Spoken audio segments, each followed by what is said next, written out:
Welcome back to Hadi Biology 20. This is the last lecture of chapter number 5 chemical reaction, and the title of this topic is importance of exothermic reaction. Dear students, last lecture में मैंने आपको बताया था कि exothermic reaction ऐसे reactions जिसमें heat release होती है, यानी कि ऐसे रिएक्शंस जिनमें से हीट रिलीज़ होगी, उन रिएक्शंस को कहेंगे एक्सोथर्मिक रिएक्शन। तो हमने देखना है कि वो जो एक्सोथर्मिक रिएक्शन है वो इम्पोर्टेंट क्यों है, उनकी अहमियत क्या है हमारे डेली लाइफ के अंदर। तो डियर स्टूडेंट्स, जो एक्सोथर्मिक रिएक्शन है ये हमारी डेली लाइफ में बहुत ज़्यादा इंपॉर्टेंट है। उसकी वजह क्या है? उसकी सबसे बड़ी वजह आ गई आपके पास कुकिंग। अगर आपको खुराक को कुक करना है, पकाना है, तो क्या करना पड़ेगा? आपको एनर्जी चाहिए। सही है, आपको क्या चाहिए? एनर्जी चाहिए। अब वो जो एनर्जी होगी वो कहाँ से रिलीज़ होगी? वो ऐसे केमिकल रिएक्शन से होती है जैसा कि आपने मीथेन को जलाया, मिथेन को जलाने से एनर्जी रिलीज़ हो रही है आग की फॉर्म के अंदर, फायर की फॉर्म के अंदर।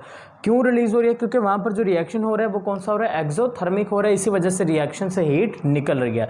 और वो हीट हम क्या करते हैं? वो हीट हम इस्तेमाल करते हैं खाना वगैरह को पकाने के लिए, या फिर और जो डेली एक्टिविटीज़ हैं, पानी को बॉयल करने के लिए, किसी चीज़ को बॉयल करने के लिए, इन सब कामों के लिए हम क्या करते हैं? हम इस्तेमाल करते हैं एक्सोथर्मिक रिएक्शंस को, जो होते हैं या तो नेचुरल गैस को बर्न करने से, या फिर कोल को यानी कि कोयले को जलाने से, या फिर वुड को जलाने से। इन तमाम चीज़ों को जलाने से जो केमिकल रिएक्शन हो रहे हैं वो हो रहे हैं exothermic reaction. Second exothermic reaction इसलिए इंपॉर्टेंट है बिकॉज जो गाड़ियाँ हैं, जो ट्रांसपोर्ट हम इस्तेमाल करते हैं एक जगह से दूसरी जगह जाने के लिए, वो उनके अंदर जो केमिकल रिएक्शन हो रहे होते हैं वो होते हैं डियर स्टूडेंट्स एक्सोथर्मिक। कैसे होते हैं? यहाँ पर तो मैंने आपको सिंपली बात कर दी। मैंने कहा या तो आप डियर स्टूडेंट यहाँ पर CH4 यानी कि जो मीथेन है, यानी कि जो गैस है, आप उसका इस्तेमाल कर लें, उसमें भी एक्सोथर्मिक है। या फिर मैंने आपको कहा था कि आप कोल कर लें, या फिर आप क्या कर लें? आप वुड कर लें, यानी कि लकड़ी। इन सब से हो रहा है। लेकिन यहाँ पर जब व्हीकल्स की बात करते हैं तो डियर स्टूडेंट गाड़ियों के अंदर क्या होता है? हम पेट्रोल इस्तेमाल करते हैं। अब वो जो पेट्रोल होता है ना, पेट्रोल डियर स्टूडेंट, पेट्रोल के जलने से क्या होता है? हीट प्रोड्यूस होती है। और वो जो हीट होती है वो हीट क्या करती है? वो हीट दरअसल प्रेशर इंक्रीज़ कर देती है। वो हीट क्या प्रोड्यूस कर देगी? प्रेशर को इंक्रीज़ करती है। कहाँ पर इंक्रीज़ कर देगी? जो पिस्टन्स होते हैं ना, जो टायर्स होते हैं, टायर्स के जो पिस्टन्स होते हैं वहाँ पर प्रेशर बढ़ा देगा। जब प्रेशर बढ़ जाएगा तो प्रेशर के बढ़ने की वजह से जो हमारी गाड़ियाँ हैं वो स्टार्ट हो जाएंगी, चलना स्टार्ट कर देंगी। Is it clear? तो इसका मतलब ये है कि वहाँ पर देखें उस केमिकल रिएक्शन में हीट हो रही है ना प्रोड्यूस, इसका मतलब है वो कौन सा केमिकल रिएक्शन है? That is the exothermic chemical reaction. अब नेक्स्ट देखें डियर स्टूडेंट, नेक्स्ट आ गया आपके पास थर्मल पावर स्टेशन। देखें इलेक्ट्रिसिटी प्रोड्यूस करने के लिए, एनर्जी को या बिजली को बनाने के लिए क्या किया जाता है? फॉसल फ्यूल्स को जलाया जाता है। फॉसल फ्यूल्स को जलाने से हीट बनती है, और वो जो हीट होगी वो हीट हम इस्तेमाल कर लेंगे इलेक्ट्रिसिटी को बनाने के लिए। इसका मतलब है थर्मल पावर स्टेशन में भी जो केमिकल रिएक्शन हो रहा है वो कौन सा होगा? एक्सोथर्मिक रिएक्शन होगा। फोर्थ वन आ गया रूम टेम्परेचर। सर्दियों के मौसम में क्या होता है कि बाहर का दर्जा हरारत काफ़ी ज़्यादा होता है, तो हम अपने जो रूम होते हैं उसको हीट करने के लिए, गर्म करने के लिए, उसका जो टेम्परेचर है वो बढ़ाने के लिए हम कोयले वगैरह को जलाते हैं। अब उनके अंदर केमिकल रिएक्शन कौन सा हो रहा होता है? एक्सोथर्मिक। इसी वजह से तो हीट रिलीज़ होती है। इसका मतलब है जो हमारे रूम्स हैं उनको गर्म करने के लिए भी हमें इसकी ज़रूरत पड़ती है। सबसे इम्पोर्टेंट चीज़ वो है रेस्पायरेशन। सबसे बेस्ट पॉइंट जो है यहाँ पर वो है रेस्पायरेशन। क्यों डियर स्टूडेंट?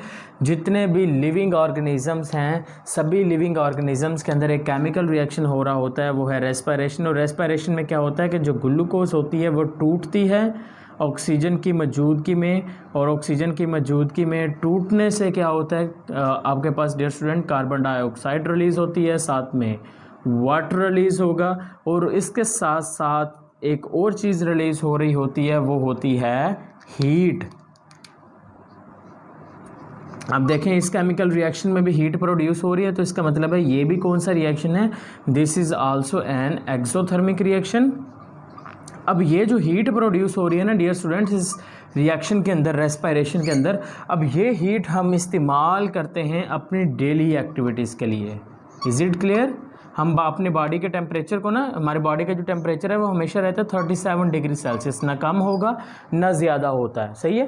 तो डियर स्टूडेंट 37 डिग्री सेल्सियस को मेंटेन करने के लिए जो हीट हमें मिलती है वो हमें मिलती है कहाँ से, वो हमें डियर स्टूडेंट मिल रही होती है ग्लूकोज से।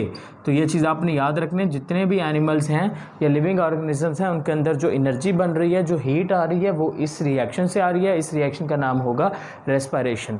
इसके अलावा डियर स्टूडेंट्स अगर कोई हमारे पास कोई कान वगैरह है, ठीक है, माइनिंग बोलते हैं, यानी कि आपके पास किसी जगह पर ज़मीन के अंदर कोई सोने की कान मिल गई या फिर नमक की या किसी और मेटल्स की मिल गई, तो वहाँ पर माइनिंग के दौरान एक छोटे से बम इस्तेमाल किए जाते हैं।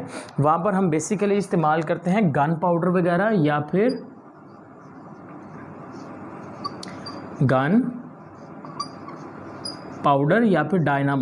डायनामाइट इस्तेमाल करते हैं। अब गन पाउडर और जब हम डायनामाइट इस्तेमाल करते हैं ना, इस गन पाउडर और डायनामाइट के इस्तेमाल करने से बहुत बड़ा एक्सप्लोजन होता है। बहुत बड़ा क्या होगा, एक्सप्लोजन होता है, और उस एक्सप्लोजन के दौरान बहुत सारी हीट रिलीज़ होती है। तो मेरे कहने का मकसद ये है कि वहाँ पर जो एक्सप्लोजन करवा रहे हैं हम माइनिंग के दौरान अपने फ़ायदे के लिए, वहाँ पर जो गन पाउडर के फटने से जो हीट निकलती है वो क्यों निकलती है, एक्सोथर्मिक रिएक्शन की वजह से। इसका मतलब है माइनिंग के दौरान भी एक्सोथर्मिक रिएक्शन हो रहा होता है, और इसकी वजह से अगर किसी जगह पर ब्लास्ट होता है डायनामाइट या गन पाउडर की वजह से, वहाँ पर भी बहुत ज़्यादा टेम्परेचर बढ़ जाता है, वहाँ पर भी हीट रिलीज़ होती है। क्यों, वहाँ पर भी एक्सोथर्मिक रिएक्शन हो रहा होता है। तो डियर स्टूडेंट ये है हमारे डेली एक्टिविटीज़ के अंदर एक्सोथर्मिक रिएक्शन के इम्पोर्टेंट